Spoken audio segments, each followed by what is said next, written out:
Bahran. Bahran itu artinya bercahaya. Jadi dibangun tuh biayanya sekitar 100.000 florin atau gulden.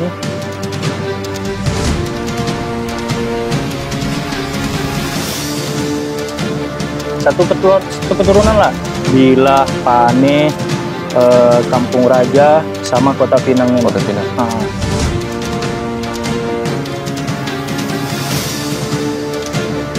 Itu berpidato dengan masyarakatnya itu dari sini, Bang.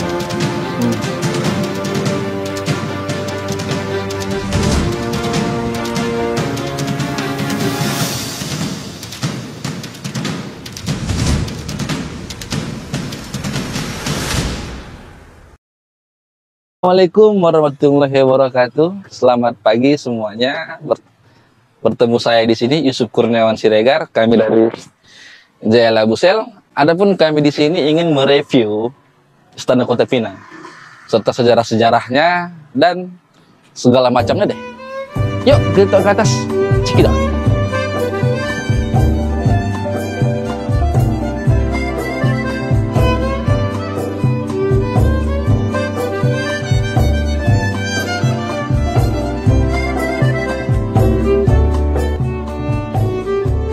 Dari puing-puingnya aja, yang tinggal di puing-puing, udah kerasa megahnya istana ini. Gitu. Apalagi mungkin kalau seperti zaman dulu ya gitu ya, maksudnya komplit gitu, utuh dia. Wah, nggak kebayang.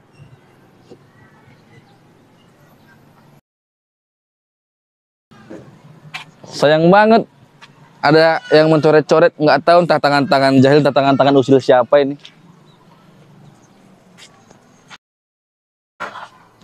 Ada Bang Ikra. Kebetulan kita ketemu Bang Ikra ini. Sehat Bang Ikra? Alhamdulillah sehat. Oh, bajunya. Iya. Lihat nih, gambar Istana Kota Pinang. Bang Ikra ini dia adalah pegiat sejarah. Beliau saat ini mahasiswa Bang ya? Mahasiswa di USU. Nah, berhubung karena kita bertemu beliau di sini, mungkin beliau bisa menjelaskan tentang bagaimana sejarah Istana Kota Pinang ini. Ya, terima kasih Bang Yusuf. Oke, sambil jalan Bang, bisa kita jelaskan bagaimana tentang sejarahnya ini. Istana Kota Pinang ini Bang, istananya gitu. Ya, jadi Bang Yusuf, istana ini, Istana Kota Pinang ini dikenal dengan Istana Kota Bahran. Oh, ya kan? Kota Bahran Bang? Ya, Bahran. Bahran itu artinya bercahaya. Nah, jadi istana ini Bang dibangun di masa Sultan yang terakhir. Sultan yang terakhir? Yang di Pertuan Mustafa II, gelarnya yang Makmur Perkasa Alam. Makmur Perkasa Alam? Makmur Perkasa Alam. Tapi dengan kemegahan seperti ini Bang, ya. Ini hasil karya, kalau kita sekarang bahasanya karya anak bangsa, atau orang luar gitu arsitekturnya gitu?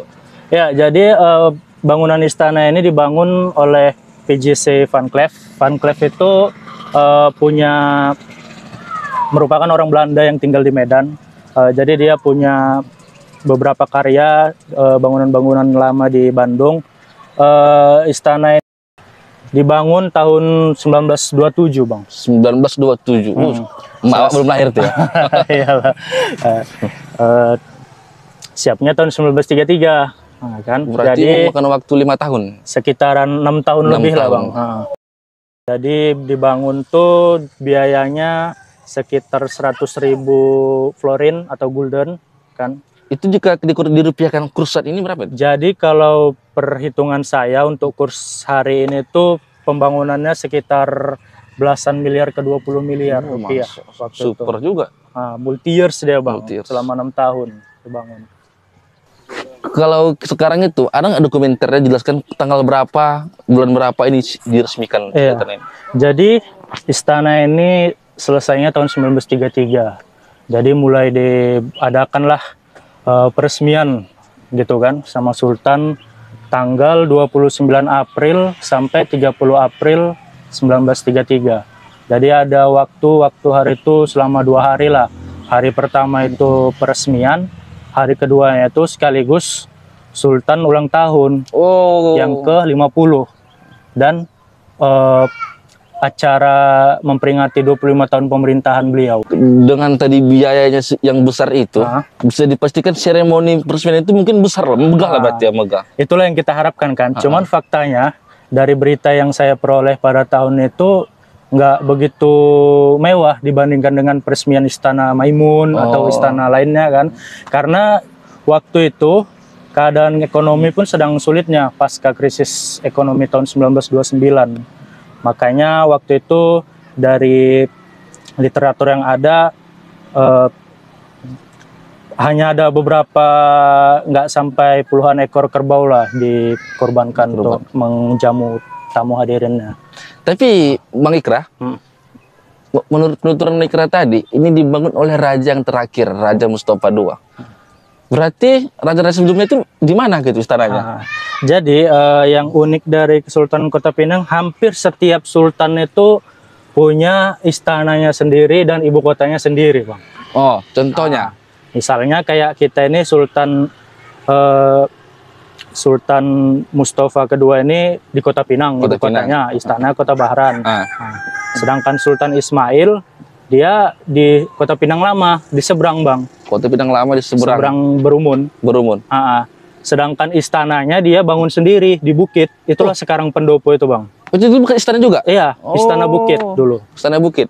Sebelum tahun 70-an gitu, sama camat waktu itu minta sama juriat lah supaya kan terbengkalai kan istana di sana, dibangunlah pendopo yang lama itu. Yang SBBK sekarang kan? Iya, SBBK itu. Oh, itu istana Sultan Ismail. Ya, Sultan yang nomor 10. Nomor 10. Sultan Ismail ini ayahnya Sultan Mustafa II. Iya, ayahnya Sultan Mustafa. Saat dulu ini masih jaya, masih istana, masih berbentuk full utuh. Coraknya apa? Jadi istana ini itulah karena betapa beragamnya lah penduduk Kesultanan Kota Pinang waktu itu, maka pun istana dibangunlah dalam bentuk yang beragam, Bang. Misalnya kayak inilah kan, depan ini kan kita lihat macam panggung gitu kan. Panggung ini dia menyimbolkan budaya Melayu, Bang. Yang biasa dengan panggung di depannya.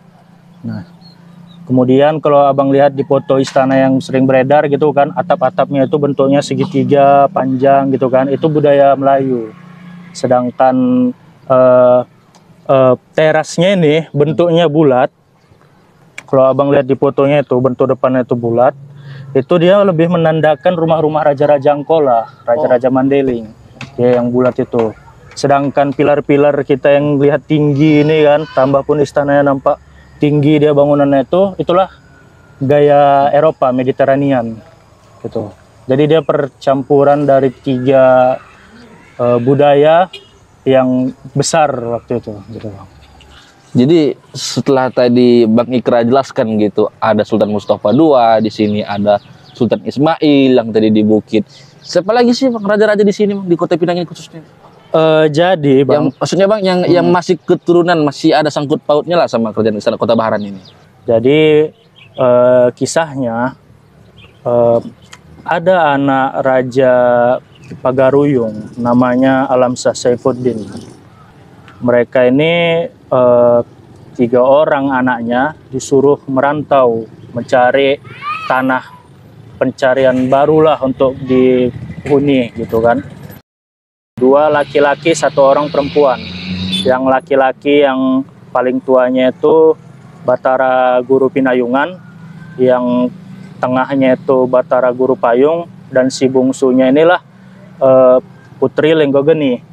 Jadi pas di Mandailing berpisahlah mereka ini. Si Batara Guru Payung ini menetap di Mandailing. Yang si 2 orang lagi nih, yang Batara Guru Pinayungan dan Putri Lenggogeni ini merantaulah sampai ke negeri Pinang Awan. Nah, sebelum mereka dapat tanah di Pinang Awan, mereka singgah dulu ke muara, ke kuala Sungai Kanan. Disitulah jumpa Raja Tambak. Kuala Sungai Kanan. Iya, Berarti daerah Raso. Raso. Dalam itulah Muara kan. Jadi dulu di situ Bang, pusatnya Raja Tambak. Nah, jumpalah ke Raja Tambak itu tadi, dan Raja Tambak ini pun juga melihat gelagatnya ini seperti orang besar gitu kan, keturunan orang besar. Nah, kemudian mereka menjalin suatu hubungan politis lah seperti waktu itu dulu kan. Ada suatu hal ihwal sehingga diberilah tanah Batara Guru Pinayungan ini dan Putri Lenggogoni tadi di Pinangawan. Nah, kalau Pinangawan sekarang itu posisinya di Desa Bunut, Bang. Nah, dari situlah pertama disebut Kesultanan ini Kesultanan Pinangawan. Nah, kemudian beliau itu meninggal di daerah namanya Hutang Mumu. Itu masih ada di sana kuburannya, dan kemarin pun saya lihat sudah direnovasi kembali. Kemudian anak beliau ini namanya marhum Mangkat di Jambu. Marhum Mangkat di Jambu. Mangkat di Jambu. Atau biasa disebut juga Sultan Mangkuto Alam. Nah, jadi Bang, si Sultan Mangkuto Alam ini punya anak ada sekitar 7 orang. Jadi yang paling dia ditekankan itu yang 3 orang dari istri yang pertamanya. 3 orang itu tadi, yang paling tua itu namanya marhum Mangkat di Kumbul, yang kedua itu Segar Alam atau marhum Mangkat di Sungai Toras, dan yang ketiga itu Maharaja Awan marhum Mangkat di Tasik. Nah, yang pertama inilah dia pindah ke Bandar Kumbul, yang kemudian menurunkan Raja-Raja Bilah, Sultan Bilah. Berarti kerajaan Bilah pun juga sanak famili keluarga lah gitu. Iya, aslinya dari sini. Dari sini.